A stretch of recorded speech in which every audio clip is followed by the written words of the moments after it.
और चलिए बात अब महाराष्ट्र की। महाराष्ट्र में राज ठाकरे की पार्टी एमएनएस के भाषा विवाद को लेकर बिहार में आक्रोश देखा जा रहा है। उद्धव ठाकरे के स्कूल में मराठी सिखाए जाने पर भी लोगों ने कड़ी प्रतिक्रियाएं दी हैं। लोगों का कहना है कि भारत में सैकड़ों भाषाएं हैं, तो क्या जरूरी है कि जिस राज्य में जाएंगे उसे राज्य की भाषा को सीखे। महाराष्ट्र की भाषा विवाद पर पटना से इंडिया न्यूज संवाददाता रितेश मिश्रा की खास रिपोर्ट देखिए। महाराष्ट्र में एक बार फिर से भाषा विवाद ने लोगों का जीना दुभर कर दिया है, खास तौर पर उत्तर भारतीयों का। जिस तरीके से राज ठाकरे की पार्टी लोगों के साथ मारपीट दुर्व्यवहार कर रही है, यहां तक कि बैंकों में मैनेजर्स का काम करना भी मुश्किल हो चुका है।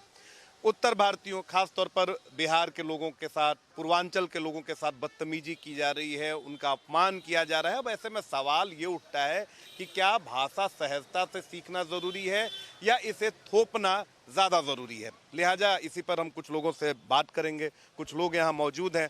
सर, एक सवाल है आपसे। महाराष्ट्र में एक बार फिर से भाषा विवाद हो गया है कि महाराष्ट्र में रहना है, मराठी सीखना है, और सबसे ज़्यादा उत्तर भारतीय निशाने पर हैं। For your kind information, I live at Pune, which is in Maharashtra. Sir, Hindi में बोल लीजिए, ज़्यादा अच्छा है। पुणे में मैं रहता हूँ, रहने वाला बिहार का हूँ, और पिछले 10 साल से और पूरी फैमिली के साथ। बच्चे वहीं नौकरी भी कर रहे हैं, बैंक में भी हैं, आईटी सेक्टर में भी हैं। अब तक हम लोगों ने ऐसी परेशानी तो सामना नहीं किया। अब इधर अब न्यूज में आ रहा है इस तरह का भाषा विवाद, वो होना नहीं चाहिए, दुर्भाग्यपूर्ण है।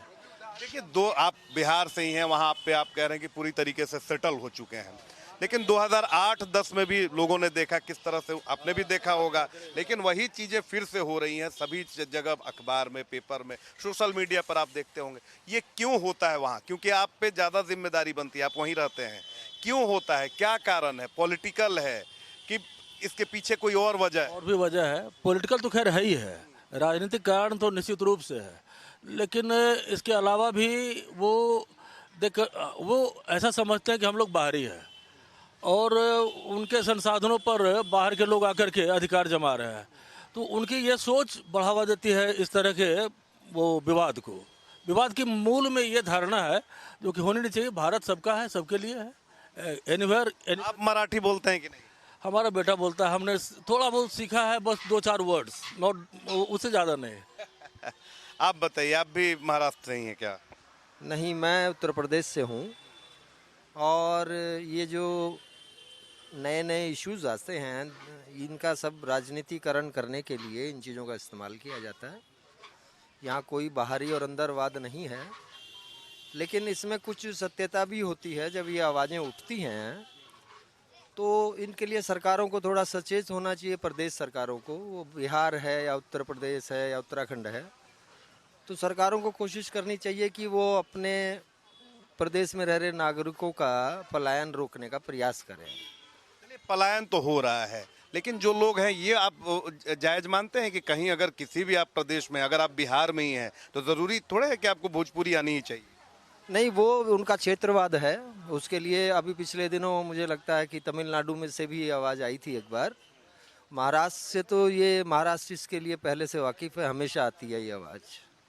और जिन लोगों की राजनीतिक दुकानों में थोड़ा तालाबंदी होने लगती है, वो लोग अग्रसर हो जाते हैं इन बातों को बोलने के लिए। उनकी मजबूरियाँ भी हैं, तो इसको बहुत गंभीरता से नहीं लेना चाहिए। चलिए, बहुत अच्छी बात आपने कही कि राजनीतिक जब दुकान बंद होती है तो इसी तरह से फिर प्रोवोक किया जाता है। 1 मिनट समय लेंगे। महाराष्ट्र में भाषा विवाद आपने सुना होगा। कहा जा रहा है कि महाराष्ट्र में रहना है, मराठा आना ज़रूरी है, मराठी बोलना आना आपको ज़रूरी है। क्या कहेंगे? देखिए, सबसे पहली बात तो यह है कि ऐसा कोई ज़रूरी नहीं होना चाहिए कहीं भी देश में। चूँकि हम लोग एक देश में रहते हैं, भारत देश में, और यहाँ का जहाँ तक राष्ट्रभाषा का बात है हिंदी। उसके अलावा आप आमतौर पर देखते हैं हर क्षेत्र में क्षेत्रीय भाषा बोली जाती है। हाँ, आप बोलिए, हर जगह क्षेत्रीय भाषा आप अगर आता है आपको, आप सीखने के लिए हैं तो आप बोलिए, परंतु ये ज़रूरी नहीं है जो आप बोलिए ही, ऐसा ज़रूरी नहीं है, ऐसा नहीं होना चाहिए। इस तरह से वहाँ पर मनसे के कार्यकर्ताओं के द्वारा शिवसेना की तरफ से लोगों को डराया जा रहा है, धमकाया जा रहा है, खास तौर पर उत्तर जो भारतीय हैं, बिहार और पूर्वांचल के लोग। नहीं, ये चीज़ गलत है। कहीं भी आप जाइए, कोई भी राजनीतिक पार्टी हो, इस चीज़ को लेके जो है सो ऐसा कुछ नहीं होना चाहिए, जैसा मेरा मानना है। और अगर बिहार के लोग वहाँ जाते हैं, ऐसा नहीं है जो सिर्फ बिहार के लोग वहाँ जाते हैं, पूरे भारत के लोग वहाँ जाते हैं और पूरे भारत के लोग बिहार में भी आते हैं। और यहाँ पे ऐसा कुछ देखने को नहीं मिलता है कि नहीं, आप अगर बिहार में आए हैं तो आपको भोजपुरी हो या फिर मैथिली हो, मगही हो, ये बोलना ज़रूरी है, बोलने आना ज़रूरी है। ये चीज़ अगर हो रहा है तो ये बिल्कुल ही गलत हो रहा है। वहाँ पे हम इसके सपोर्ट में नहीं हैं। थोपा जा रहा है। जी जी जी। तो देखिए कि लोग इसका विरोध कर रहे हैं, बिहार में भी सवाल उठा रहे हैं। आप भी पान बेचते हैं, बताइए, महाराष्ट्र में जाइएगा तो मराठी बोलना जरूरी है, सीखिएगा? नहीं नहीं सीख पाएंगे। नहीं सीख तो वहाँ लड़ाई झगड़ा हो जाएगा। राज्य तो हम अपना देश है, यहीं रहेंगे। ये बताइए कि जरूरी है कि अगर जहाँ रहेंगे वहाँ की भाषा आनी ही चाहिए? नहीं, कोई जरूरी नहीं है। महाराष्ट्र वाली घटना सुने हैं ना? सुना तो है। क्या कहिएगा, बताइए। हाँ, कहाँ क्या हम अपना यहीं के, यहीं ठीक है। डर से नहीं जाइएगा। डर से नहीं, यहीं ठीक है। तो देखिए कि बहुत सारे लोग हैं, एक दो लोगों से हम और बात करने की कोशिश करेंगे।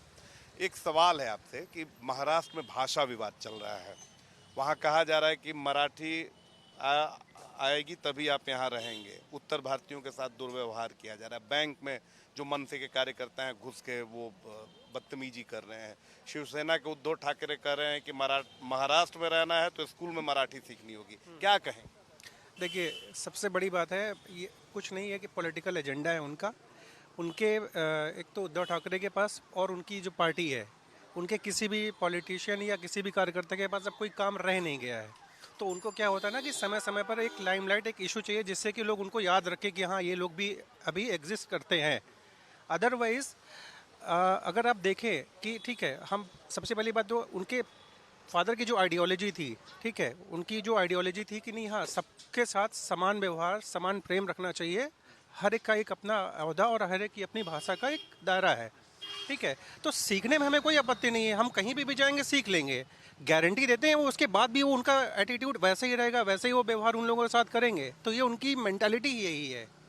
उनको हमेशा इन सब चीज़ों में एक कहा जाए कि लाइमलाइट में रहने के लिए कुछ एजेंडा चाहिए होते हैं। तो भाई अब कुछ नहीं मिल रहा तो यही से इसी को पकड़ो, बेसिकली यही देखा जाए। और अगर वो गारंटी दे कि नहीं, हाँ ठीक है, हम भाषा सीखने में हमें कोई आपत्ति नहीं है, हम खुद इतनी, हमारे अपने बिहार ही प्रदेश में इतनी सारी भाषाएं हैं, जगह जगह पे बदलती रहती हैं, हम जब उतना हम सीख सकते हैं तो हम उससे वो सीखने में भी हमें कोई आपत्ति नहीं है। गारंटी दें इस बात की वो, तो हम माने इस बात के। बहुत सटीक बात आपने बताया। तो देखिए कि यहाँ पर लोगों से लगातार हम बात कर रहे हैं और लोग अलग अलग प्रतिक्रियाएं भी दे रहे हैं। एक दो लोग और हैं, एक सवाल है आपसे। अच्छा, कोई बात नहीं, आप हमको ठीक है, चलिए आप भी मत बोलिए। तो देखिए यहाँ पे, अच्छा ये बताइए, आप भी, आपके जैसे बहुत लोग जाता है सामान बेचने बाहर। अरे सुनिए ना, अब आप नेता मत बनिए, ठीक है। महाराष्ट्र में कह रहा है कि महाराष्ट्र में रहना है, मराठी बोलना ज्यादा जरूरी है। जरूरी है? जरूरी तो नहीं है सर। नहीं बोलने पर सब मारपीट भी कर रहा है। ये तो गलत है ना,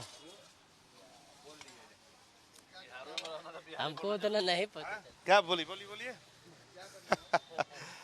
चाहिए बताइए कि महाराष्ट्र में भाषा विवाद फिर से हो गया है। वहाँ पे कहा जा रहा है कि महाराष्ट्र में रहना है, मराठी बोलना है। गलत है। पूरे इंडिया में एक भाषा, ऐसा क्षेत्रीयता नहीं होना चाहिए। जहाँ रहिए सब मिल के रहिए। जब बोलते हैं भारत एक देश है, जब ये कहता है भारत एक देश है, भारत में रहने वाले सभी एक समान है, तो क्षेत्रीयता कहाँ से आ गया? ठीक है, कुछ क्षेत्रीय भाषा कुछ एरिया में डिपेंड करेगा।